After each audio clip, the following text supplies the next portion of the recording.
In this video, I'm going to be talking about the K-pop industry's relationship with mental health, in particular, the toleration of it, the treatment of it, the stigma against it, and how it relates to the culture of Korea. I want to give a quick trigger warning before you continue watching this video.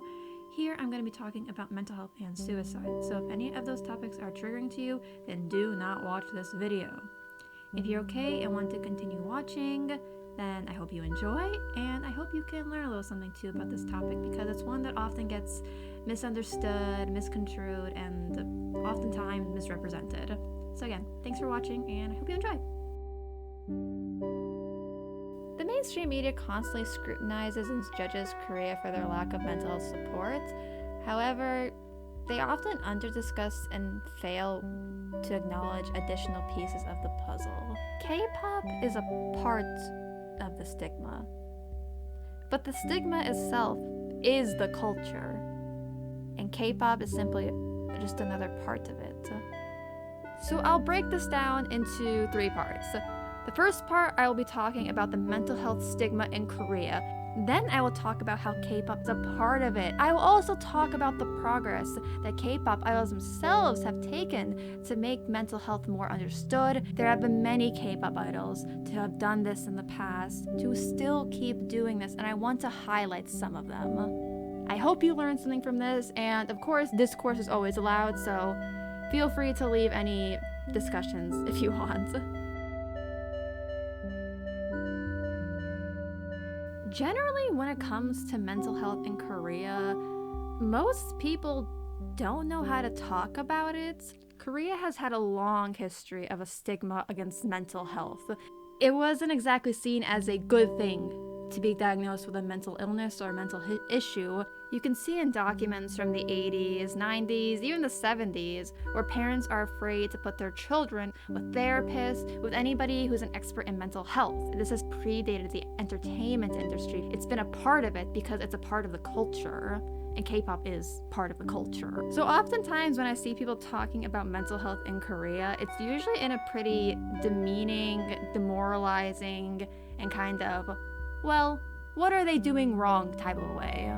There is many people going around talking about the problem, but not really talking about the actual problem. K-pop surely contributes to this. You have had many K-pop idols, which I will go over, who have talked about the mental pressures of the industry, but the root problem is not K-pop, it is just a part of it. Speaking about mental health is considered taboo, and this is rare for Korean artists to do, especially in the previous years.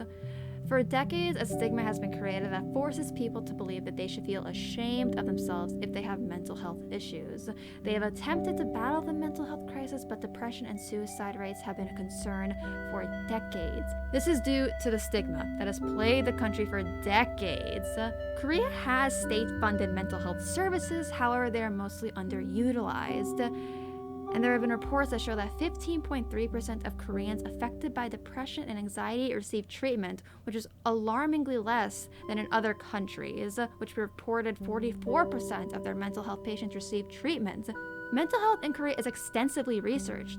However, the stigma is rarely acknowledged as a significant issue, and scholars have frequently addressed the stigma as a crucial concern in Korea. And Korea has adequate mental health specialists, but the primary care system provides few mental health services, and there's been a lack of integration, which isolates mental health from the general health system, which contributes to the social stigma against mental health. They've extensively covered the mental stigma in Korea, but they have yet to discover an appropriate way of approaching the issue. The cultural norm is to reject mental health to convey a perfect image. Korea loves to portray a positive face, to make themselves look happy, to make themselves look like they're doing extremely well with absolutely no problems. However, it also damages individuals who don't always have the perfect face on. Kim Jong-hyun and Choi Jin-ri were an exception. They openly spoke about their mental issues, but due to the overwhelming negative feedback from the Korean public about their mental discussions, it never went well.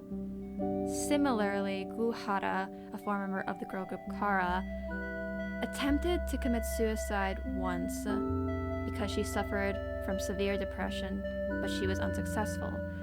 However, people didn't respond by encouraging her or encouraging mental awareness. She instead felt she had to protect her image, her country's positive face, so she apologized for creating commotion and causing concerns.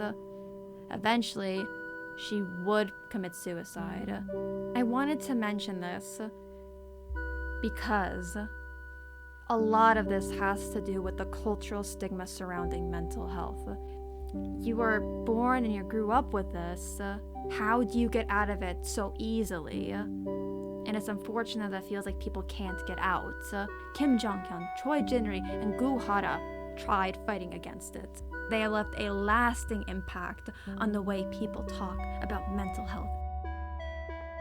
However, there are other K-pop idols who have spoken about the mental stigma in Korea. On episode 37 of the Get Real podcast, B2B's Peniel talks about the taboo of mental health in Korea, and he said he has heard some entertainment companies are finding an alternate solution to treating it.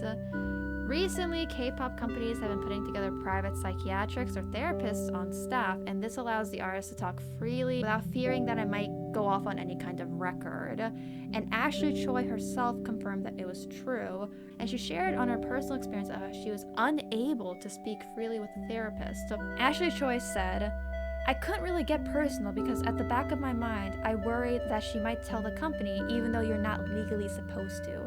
I was like, what if? Because she was hired by our CEO. What if he's like, tell me what she said?" And because of the situation, she said she could never fully open up and be honest with her therapist. And Peniel agreed, and he said, technically the company is the one that's putting the money into their pockets.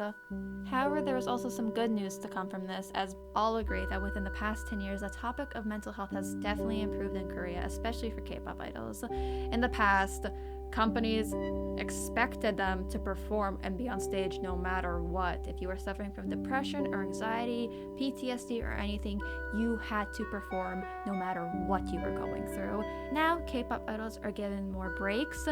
If they are going through mental health issues, they are allowed to take a break from promotions, they're allowed to sit out, they're allowed to take complete and utter breaks from the group. BM in particular credits the fans for the company's improvements, as he says, "We can thank the fans for that. If it wasn't for the fans saying, let them rest, then honestly, at the end of the day, it's the producer and product. We're the product, and the company is the producer, and they have to supply for the consumers." So while it is still taboo and there's still a long way to go, it's nice to have K-pop idols who are still in the industry acknowledging it, that it has improved, but there is still a long way to go. Not just for the companies, but for the K-pop idols themselves to let go of that stigma and to be open about it and to be honest about it and to not be afraid to talk about mental health. Similarly, former Nine Muse member Rusera has openly spoken out about her mental struggles after the K-pop industry. She said, even watching somebody on TV had me imagining and feeling the pressure they were likely dealing with. I lost the motivation to live and felt like that I had nothing more to lose.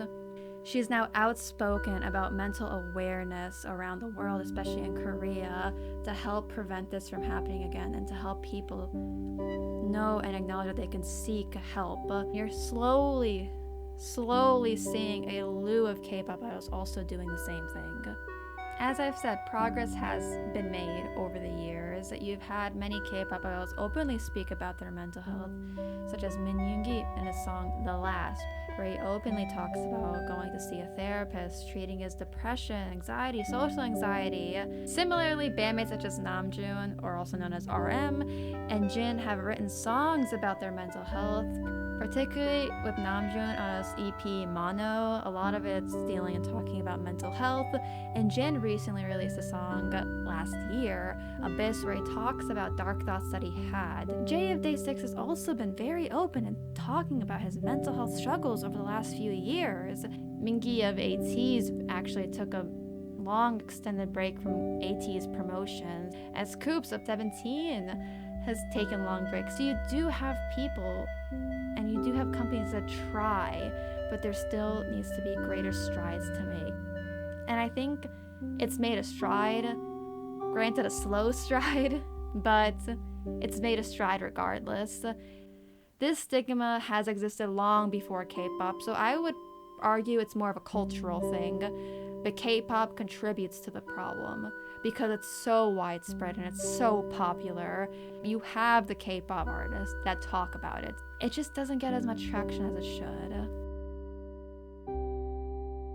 K-pop idols don't only feel like they have to put on a positive face, not just because their companies are telling them to. It's a very big pressure from companies to do so, but because of the societal expectation, the societal norm, the societal stigma that if you portray a negative face, there will be bad consequences. It's a pressure from companies to continuously portray a positive face so it doesn't anger the masses, so it doesn't anger the people who continuously believe this stigma. But it's because the societal pressure and the societal norm is that mental health has a stigma, and it is a stigma, and it's a bad thing to have, and it's a pressure that people constantly have to keep up with.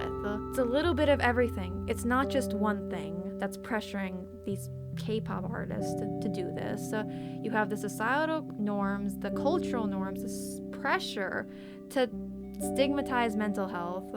You have the companies constantly monitoring you and telling you don't portray a bad face, and you have the scrutinization of fans both locally, nationally, and internationally who scrutinize and judge you for everything you do, and it becomes so awful because then you feel like you're portraying a bad or negative face and everything goes wrong. But as I said, you have good aspects of it. There are fans who actively support K-pop idols and tell them it's okay to make mistakes, it's okay to take a break, it's okay to have bad thoughts or feelings, but as long as you know it's okay and you could get help and you could talk about this with people, and you have people in the culture of the society who want the change and are actively doing their best within the country to do so, but there's always going to be opposition to it, and you just have to kind of keep fighting it. So